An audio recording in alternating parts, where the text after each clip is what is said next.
بسم اللہ الرحمن الرحیم۔ السلام علیکم ناظرین، آج ایک نئی کہانی کے ساتھ میں موجود ہوں۔ ربیہ سہیلیوں کے جھرمٹ میں بیٹھی ہوئی بہت خوش دکھائی دے رہی تھی۔ پارلر والی لڑکی اس کے ہاتھوں میں مہندی رچا رہی تھی۔ ربیہ کو سہیلیوں میں بیٹھا دیکھ کر لگ رہا تھا جیسے چاند ستاروں کے جھرمٹ میں بیٹھا مسکرا رہا ہے۔ سہیلیوں کی چہکار، ڈھولک کی تاپ اور ناچ گانے نے ہر طرف خوشیوں کے رنگ بکھیرے ہوئے تھے۔ سبھی چہرے خوشی سے دمک رہے تھے۔ ربیہ کی ماں رخشی خوشی سے پھولے نہیں سما رہی تھی۔ وہ بار بار آسمان کی طرف دیکھ کر رب تعالیٰ کا شکر ادا کر رہی تھی کہ بیٹی کے لیے ایک اچھے اور کھاتے پیتے گھرانے کا رشتہ مل گیا ہے۔ ادھر ربیہ کے والد وقار صاحب شادی کے انتظامات دیکھ رہے تھے تاکہ مہمانوں کو کسی چیز کی کمی نہ رہ جائے۔ یوں تو وقار صاحب ایک وفادار آدمی تھے، مگر چونکہ ربیہ ان کی اولاد اور اکلوتی تھی اور سمدھیانہ کافی امیر تھا، اس لیے انہوں نے قرض اٹھا کر اپنی بساط سے زیادہ انتظام کیا تھا۔ سبھی رشتہ دار ان کو بیٹی کی شادی کی مبارکباد دے رہے تھے، اتنے میں دلہا والے آ گئے۔ رخشی اور وقار نے بیٹی کے سسرالیوں کا والہانہ استقبال کیا۔ ربیہ کی سسرالی زیادہ بڑی نہیں تھی۔ اس کی ساس فرحین، سسر بلال صاحب، شوہر شہریار اور اس کی دو بڑی بہنیں تھیں۔ دونوں نندیں شادی شدہ تھیں۔ نورین ناروے میں رہتی تھی اور ربیکہ انگلینڈ میں۔ ساس سسر اور نندیں بہت خوش مزاج دکھتے تھے۔ ربیہ کی ساس ربیہ کی حس اور نرم مزاجی سے بہت متاثر ہوئی تھی۔ یہی وجہ تھی کہ وہ ایک متوسط گھرانے کے ساتھ رشتہ داری کر رہی تھی۔ یوں تو ربیہ کی بہت سی سہیلیاں تھیں، مگر مایا کو وہ اپنی بہن سمجھتی تھی۔ دونوں میں بے حد پیار تھا۔ دونوں ایک دوسرے سے کچھ بھی نہیں چھپاتی تھی۔ یہی وجہ تھی کہ وہ شادی کی تمام رسومات میں پیش تھی۔ بارات والے دن جب ربیہ پارلر سے ہال میں پہنچی تو سب لوگ اسے دیکھتے ہی رہ گئے۔ شہریار کی آنکھیں اسے دیکھ کر کچھ دیر کے لیے چھپکنا ہی بھول گئی۔ اس کے ایک دوست نے سرگوشی کی، ابے یار یہ تو جنت کی حور ہے، شیری تو بہت لکی ہے یار۔ دوسرا بولا قیامت ہے، میرے تو ہوش اڑ گئے، شیری سے کہاں سے ڈھونڈا ہے یہ کوہ نور، کاش میری بھی ایسی قسمت کھل جائے۔ شہریار دوست کی باتیں سن کر فخر میں آ گیا اور وہ تن گیا غرور سے۔ دودھ پلائی کی رسم میں جب شہریار نے مایا کو 20,000 دیے تو وہ چہک کر بولی، دولہا بھائی میری سہیلی چاند کا ٹکڑا ہے، اب چاند پہلو میں بیٹھا ہو تو اتنے پیسے بہت کم لگتے ہیں۔ تو وہ کھلکھلا کر ہنس پڑا اور 50,000 مایا کو دے دیے۔ شہریار کا ایک دوست مایا پر لٹو ہوتے ہوئے بولا، شہری یہ آفت مجھے نہیں مل سکتی کیا؟ مایا چہک کر بولی، بھائی صاحب منہ دھو رکھیے اپنا۔ سب کہہ لگانے لگے اور لڑکا شرمندہ ہو کر بیٹھ گیا۔ سسرالیوں نے ربیہ کا بہت پرتپاک اور خیر مقدم کیا۔ رسموں سے فراغت پا کر نندوں نے ربیہ کو کمرے میں پہنچا دیا اور خود رخصت ہو گئی۔ کمرے میں خوشبو سے مہک اٹھی، پورے کمرے کو تازہ پھولوں سے سجایا گیا تھا۔ ربیہ اپنے ارمانوں کو سیج کر بیٹھ کر شیری کا انتظار کرنے لگی۔ وہ کمرے میں آیا تو حسن کے اس مجسمے کو سیج کر بیٹھا دیکھ کر اسے تکتا رہا۔ ربیہ شیری کو یہ محبوب دیکھ کر ہنس پڑی اور کچھ ہی دیر میں دو سلگتے جسم ایک دوسرے سے ضم ہو گئے۔ دوسری صبح جب ربیہ کی آنکھ کھلی تو وہ شیری کو پہلو میں سوتا دیکھ کر خود کو دنیا کی خوش قسمت لڑکی سمجھنے لگی، اور وہ کیوں نہ سمجھتی خود کو خوش قسمت۔ ایک وجیہ شوہر، بنگلہ، گاڑی اور پیار کرنے والا سسرال، سب کچھ ہی تو پا لیا تھا اس نے جو اس کی خوش قسمتی کی دلیل تھی۔ دعوت ولیمہ میں تمام انتظامات اور سجی سوری ربیہ کو زیورات میں لدا پندہ دیکھ کر اس کے سارے رشتہ داروں کی آنکھیں چندی آ گئی۔ اس کے والدین بیٹی کی قسمت پر رشک کر رہے تھے۔ بیٹی کی بلائے لے کر جب ربیہ کے والدین گھر پہنچے تو رخشی فوراً وضو کر کے شکرانے کے نوافل ادا کرنے لگی اور رو رو کر اپنے رب سے بیٹی کی دائمی خوشیوں کی دعا کی۔ سب کاموں سے فراغت پا کر وہ جلدی لیٹ گئی کیونکہ اگلے روز ربیہ اور شیری 15 روز کے لیے یورپ میں ہنی مون منانے جا رہے تھے۔ دوسرے دن جب وہ لوگ ایئرپورٹ پہنچے تو مایا بھی ان کے ساتھ تھی۔ شیری کے والدین اور نندیں بھی آئی ہوئی تھیں۔ مایا کچھ دیر اداس رہی، مگر پھر ربیہ کا دمکتا چہرہ آنکھوں کے سامنے آ گیا تو ہنس دی۔ سب لوگ ایئرپورٹ سے اپنے اپنے گھروں کو ہو لیے۔ ایک ہفتے بعد ربیہ کی نندیں بھی واپس چلی گئیں۔ یورپ کی رنگین فضاؤں میں شیری اور ربیہ ایک دوسرے پر اپنا پیار نچھاور کرتے رہے اور قربت کے مزے لوٹتے رہے۔ دونوں نے خوب سیر سپاٹے کیے، رنگ برنگ کھانوں اور جگہوں سے لطف اندوز ہوئے۔ کبھی دونوں شاپنگ کرنے نکل جاتے اور کبھی ساحل سمندر کے رومانٹک ماحول میں جا بیٹھتے۔ وہاں ہر وقت اس کی زبان پر یہی گیت رہتا تھا، ایسا لگتا ہے میں ہوا میں ہوں، آج اتنی خوشی ملی ہے۔ یورپ کی رنگینی، عشقی زندگی اور خبدوش شوہر کی قربت نے ربیہ کو سحر میں جکڑے رکھا اور وہ خود کو خوابوں کی جنت میں محسوس کرنے لگی۔ اسی لیے تو ربیہ کو 15 دن گزرنے کا احساس تک نہ ہوا۔ یورپ سے واپس آ کر ربیہ نے تمام یادگار لمحات والی تصاویر کو اپنی فوٹو البم میں محفوظ کر لیا۔ مہینہ چٹکی بجاتے گزر گیا، پھر زندگی معمول پر آنے لگی۔ اس کی ساس سسر بھی امریکہ واپس چلے گئے کیونکہ بلال صاحب امریکہ والے کاروبار کو خود دیکھتے تھے اور اتنے دن یہاں رہنے سے کاروبار متاثر ہو رہا تھا۔ یہاں کا کاروبار مکمل طور پر شیری کے انڈر کنٹرول تھا۔ شہریار بھی اپنے کاروبار میں مصروف ہو گیا۔ ربیہ سارا دن بیٹھ کر شوہر کی واپسی کا انتظار کرتی اور اس کی پسند کے کھانے بنواتی۔ پہلے تو روٹین ٹھیک ٹھاک رہی، مگر جلد ہی شہری بیوی سے دور ہونے لگا۔ اگر راتوں کو دیر سے گھر آتا اور ربیہ انتظار میں بھوکی سو جاتی۔ وہ جب بھی شہری سے گھر دیر سے آنے کی وجہ پوچھتی تو وہ کبھی کوئی بہانہ کرتا اور کبھی کوئی۔ اس کے رویے سے بیزاری صاف جھلکتی تھی۔ بار کی تکرار سے وہ خود بھی تنگ آ چکی تھی۔ جب اس نے دیکھا کہ شوہر پر کوئی اثر نہیں ہو رہا تو اس نے بھی خود کو مصروف رکھنے کی کوششیں شروع کر دی۔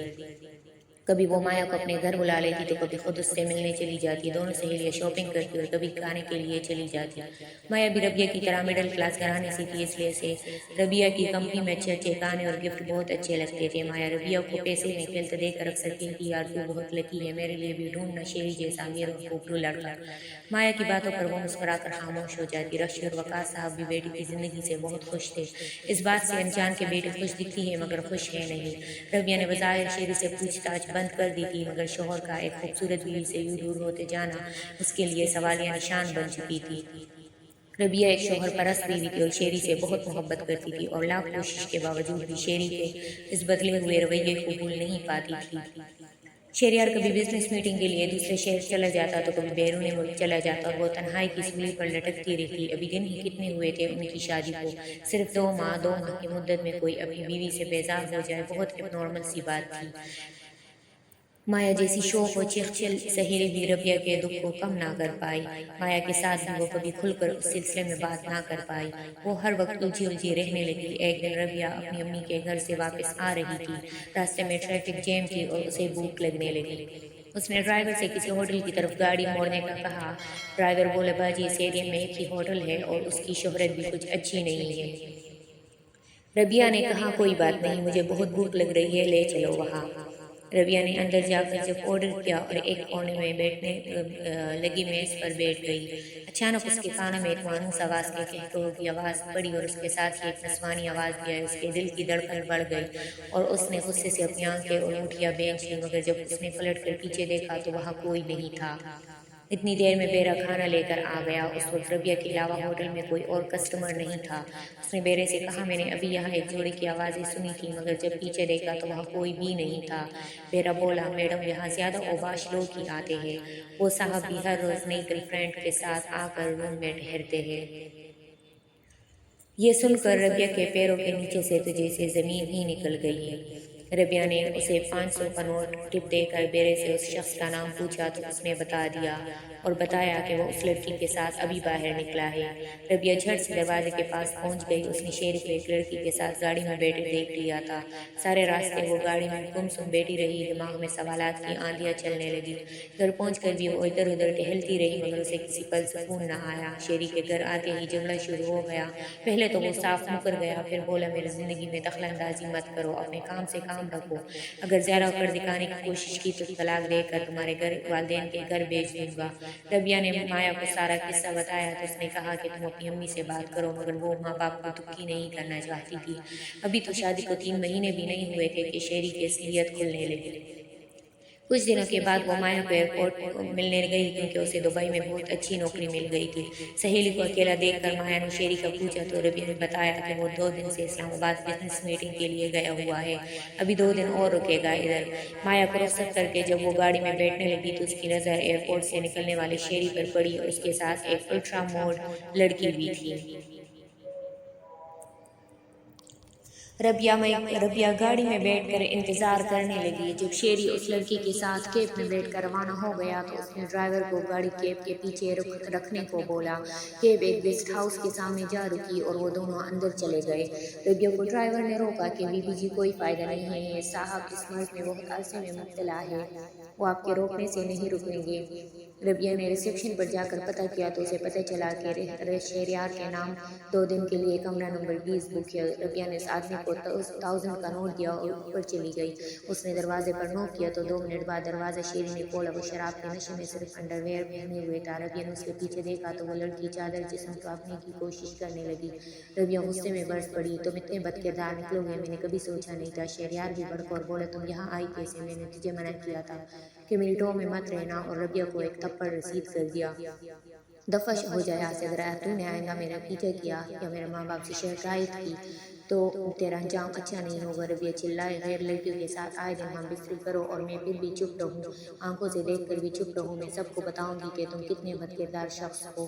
وہ وہاں سے روتی دھوتی گھر کو چل پڑی۔ گاڑی میں بھی آدھا راستہ ہی طے کیا تھا کہ ربیہ کا فون بجنے لگا۔ نمبر دیکھا تو نیا نمبر تھا۔ اس نے اٹینڈ کر کے کان کے ساتھ لگایا تو دوسری جانب سے مردانہ آواز کانوں میں پڑی۔ وہ بولا، میڈم میرے پاس آپ کے شوہر کی دوسری لڑکیوں کے ساتھ تصاویر ہے، آپ بتا دیں اخبار میں شائع کروا دوں یا آپ 1 لاکھ لے کر آ رہی ہیں۔ وہ بہرحال شہریار سے محبت کرتی تھی اور سارے زمانے میں اسے رسوا ہوتا ہوا نہیں دیکھ سکتی تھی۔ اس نے جذبات میں یہ بھی نہیں سوچا کہ آخر ایک اجنبی کو میرا نمبر کیسے ملا، اور وہ بھی اس موقع پر۔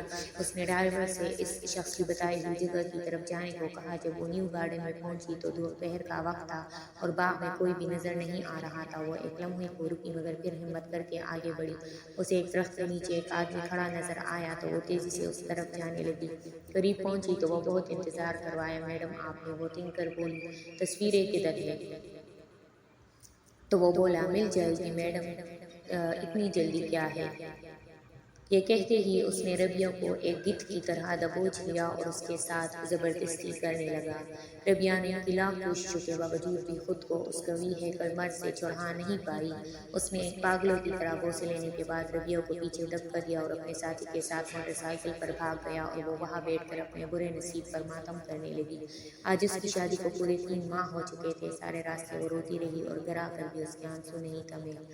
وہ بہت تکلیف میں تھی، اسے اس وقت کسی اپنے کی بہت ضرورت تھی۔ اس نے مایا کو رو رو کر سب کچھ بتا دیا۔ وہ اتنی دور بیٹھ کر سہیلی کو تسلیاں دینے کے علاوہ کچھ بھی نہیں کر سکی۔ وہ بہت دیر تک دونوں باتیں کرتی رہی۔ ربیہ کے فون رکھتے ہی مایا نے ربیہ کے ماں باپ کو ساری کہانی بتا دی۔ افراتفری میں وہ دونوں بیٹی کو لینے روانہ ہو گئے۔ ربیہ موبائل رکھ کے پھر رونے کے لیے بیٹھ گئی۔ اتنے میں شہریار ربیہ کو پکارتا ہوا کمرے میں آ گیا۔ اس کے ہاتھ میں ایک لفافہ تھا۔ اس نے آتے ہی ربیہ کو مارنا شروع کر دیا اور بولا، تو ایک بدچلن عورت ہے اور الزام مجھ پر لگاتی ہے۔ کمینی، تو نے کیا سمجھا تھا کہ میں تیری دھمکی سے ڈر جاؤں گا اور تجھے خود کو بدنام کرنے دوں گا؟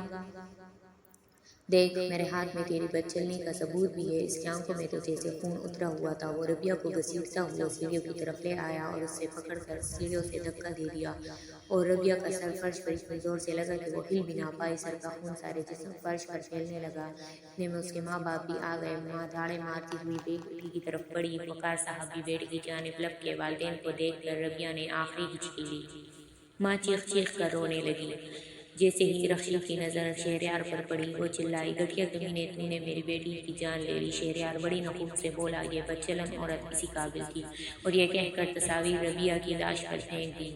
ناظرین، یہ دردناک کہانی یہیں پر ختم ہوتی ہے۔ اگر آپ کو یہ کہانی پسند آئی تو اسی طرح کی اور بھی سچی اور سبق آموز کہانیاں دیکھنے کے لیے میرے چینل کو ابھی سبسکرائب کیجیے۔ کمنٹ میں اپنی رائے سے ضرور آگاہ کیجیے۔ بیل آئیکن کو دبائیں تاکہ